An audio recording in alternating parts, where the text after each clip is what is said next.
उनकी बात सुनकर वह व्यक्ति बोला, एक ओर मेरा हर काम खराब हो जाता है, दूसरी ओर मेरा मित्र है जो हर समय मुझे नीचे दिखाने का प्रयत्न करता रहता है। मुझे समझ में नहीं आता कि मैं क्या करूं। आनंद बोला, क्या तुम अपने मित्र की बात सुनकर दुखी हो जाते हो? हाँ, मैं उसकी बात सुनकर स्वयं दुखी हो जाता हूँ, उस व्यक्ति ने जवाब दिया। आनंद ने पूछा, तुम किस बात का दुख होता है, अपने असफल होने का या फिर मित्र के सफल होने का? आनंद का सवाल सुनकर वह व्यक्ति एक पल के लिए सोच में पड़ गया।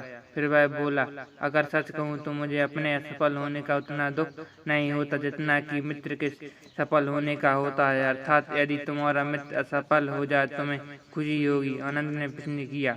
वह व्यक्ति बोला, हाँ, मुझे बहुत खुशी होगी। इसका मतलब है कि तुम्हारी खुशी तुम्हारे मित्र पर निर्भर करती है। आनंद बोला, अगर वह चाहे तो तुम्हें खुश कर सकता है और अगर वह चाहे तुम्हें दुखी कर सकता है। तुम स्वयं से ना तो खुश हो सकते हो और ना ही दुखी हो सकते हो, अर्थात तुम्हें अपने मित्र के गुलाम हो गए हो, इसलिए तुम्हारा कुछ नहीं हो सकता। ऐसा ना कहें महात्मन, इस व्यक्ति ने हाथ जोड़ दिए। आपकी बात सुनकर मुझे कुछ आशा बंध रही है। आनंद बोला, जब हम किसी से आशा बांध लेते हैं तो उस पर निर्भर हो जाते हैं। ऐसे में हमारी खुशी और दुख भी उस पर निर्भर करने लगता है। इससे बेहतर है कि तुम अपने आप से आशा बांधो। जब तुम ऐसा करोगे, साथ ही पूरे जतन से काम करोगे, तो तुम्हें सफलता अवश्य प्राप्त होगी। कहते हुए आनंद ने एक पल के लिए उस व्यक्ति की ओर देखा, फिर अपनी बात आगे बढ़ाई। तुम्हें लगता है कि तुम्हारा मित्र तुम्हें दुखी करने आता है, पर अगर विचार करो तो वह सच्ची ही कहता है। वह अपने संघर्ष और अनुभव की बात बताता है। तुम्हें उन बातों से बहुत कुछ सीख सकते हो। तुम्हें इसके लिए उसका धन्यवाद करना चाहिए कि तुम्हें घर बैठे कुछ अनुभव मिल रहा है। तुम उन अनुभवों का लाभ उठाए नई शुरुआत कर सकते हो।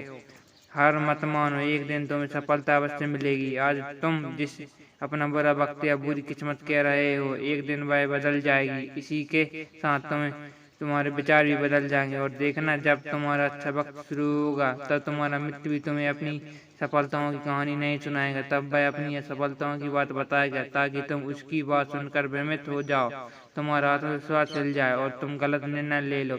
लेकिन उस समय भी तुम्हें अपनी बुद्धि का प्रयोग करना होगा। तुम्हारा मित्र जैसे आज तुम्हें दुखी करने आता है, उसी तरह उस समय भी वह तुम्हें दुखी करने आएगा।